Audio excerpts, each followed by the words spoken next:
السلام علیکم اسٹوڈینٹس، امید ہے آپ سب خیریت سے ہوں گے۔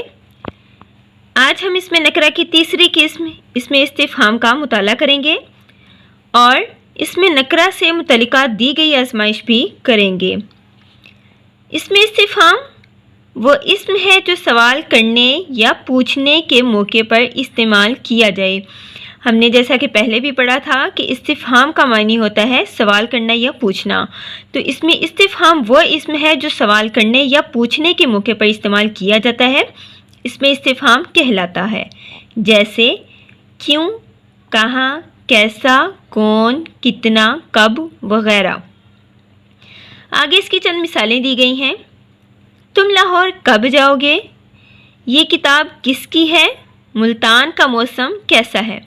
اب ان دی گئی مثالوں میں جملوں میں کب، کس، کیسا، یہ اس میں استفہام ہے، یعنی سوال کرنے کے لیے یا کچھ پوچھنے کے لیے استعمال کیے جا رہے ہیں، اس لیے یہ اس میں استفہام ہے۔ اب آگے ہمیں چند اس میں استفہام دیے گئے ہیں، ہم ان کا مطالعہ کریں گے۔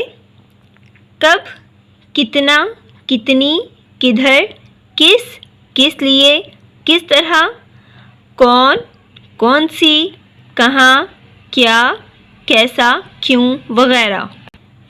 یہ چند اسماء استفہام ہیں۔ اب ہم ان سے متعلقہ آزمائش بھی کریں گے۔ آزمائش میں سب سے پہلا سوال ہے، سوال نمبر 1، اس میں ذات کی تعریف کریں اور اس کی اقسام لکھیں۔ وہ اسم ہے جو کسی خاص خوبی کی وجہ سے دوسری چیزوں سے الگ سمجھا جائے، جیسے کاغذ، قلم، پتھر وغیرہ۔ اس میں ذات کی 5 اقسام ہیں، اس میں مکبر، اس میں مصغر، اس میں اعلیٰ، اس میں صوت اور اس میں ظرف وغیرہ۔ سوال نمبر 2، نیچے دیے گئے اس میں مکبر کے اس میں مصغر اور اس میں مصغر کے اس میں مکبر بنائیں۔ ہمیں اس میں مکبر دیے گئے ہیں، اس میں مصغر بھی دیے گئے ہیں اور کہا گیا ہے کہ ہم اس میں مکبر کے مصغر بنائیں اور مصغر کے مکبر بنائیں۔ اس میں مکبر والا کالم پہلے پڑھیں گے اور ساتھ میں ہم اس کے ساتھ اس میں مصغر بھی پڑھتے جائیں گے۔ پہاڑ، پہاڑی، چھتر، چھتری، ڈھول، ڈھولکی یا ڈھولک، دیگ، دیگچی یا دیگچا، ٹوکرا، ٹوکری۔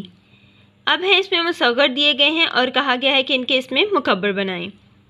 کلہاڑی، کلہاڑا، پیالی، پیالہ، چھری، چھرا، باغیچہ، باغ، کتابچہ، کتاب۔ آگے ہے سوال نمبر 3، اس میں ظرف کی تعریف کریں اور اس کی اقسام لکھیں۔ اوپر ہم نے اس میں ذات کی تعریف کی اور اس کی اقسام لکھی، اب ہم نے اس میں ظرف کی تعریف لکھنی ہے اور اس کی اقسام بھی بتانی ہے۔ وہ اسم جو وقت اور جگہ کے معنی دے، مثلاً گھر، لمحہ وغیرہ، یہ اس میں ظرف کہلاتا ہے۔ اس کی آگے 2 اقسام ہیں۔ اس کی 2 اقسام ہیں، اسم ظرف مکان اور اسم ظرف زمان۔ پہلے ہے اسم ظرف مکان، وہ اسم جو جگہ یا مقام کو ظاہر کرے، مثلاً گھر، منڈی، اسکول وغیرہ، یعنی کسی جگہ یا مقام کو ظاہر کرنے والے اسم ظرف مکان کہلاتے ہیں۔ آگے ہے اسم ظرف زمان، وقت یا زمانے کو ظاہر کرتا ہے، یعنی وقت یا زمانے کو ظاہر کرنے والے اسم کو اسم ظرف زمان کہتے ہیں، مثلاً مہینہ، سال، دن، رات وغیرہ۔ آگے ہے سوال نمبر 4، نیچے دیے گئے ظرف زمان اور ظرف مکان الگ الگ کریں۔ یہ ہمیں نیچے کچھ اسماء دیے گئے ہیں اور کہا گیا ہے کہ ان میں جو اسم ظرف زمان ہیں ان کو ان کی متعلقہ جگہ پر لکھیں اور جو اسم ظرف مکان ہیں ان کو ان کی متعلقہ جگہ پر لکھیں۔ تو ہم پہلے ان کو پڑھیں گے، ان کا مطالعہ کریں گے، پھر ان کو ان کے متعلقہ جگہ پر لکھیں گے۔ اسلام آباد، سال، دن، باغ، غسل خانہ، ہفتہ، آج، اسکول، ہوٹل، رات۔ اب ظرف زمان ہیں سال، دن، ہفتہ، آج اور رات، اور ظرف مکان ہے اسلام آباد، غسل خانہ، باغ، اسکول اور ہوٹل وغیرہ، یہ ہم نے ان کی متعلقہ جگہ پر ان کو لکھ دیا۔ جی اسٹوڈینٹس، یہ تھا ہمارا آج کا کام۔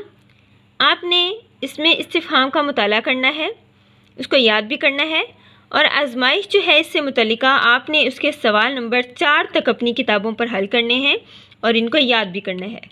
اگلے سبق تک کے لیے اللہ حافظ۔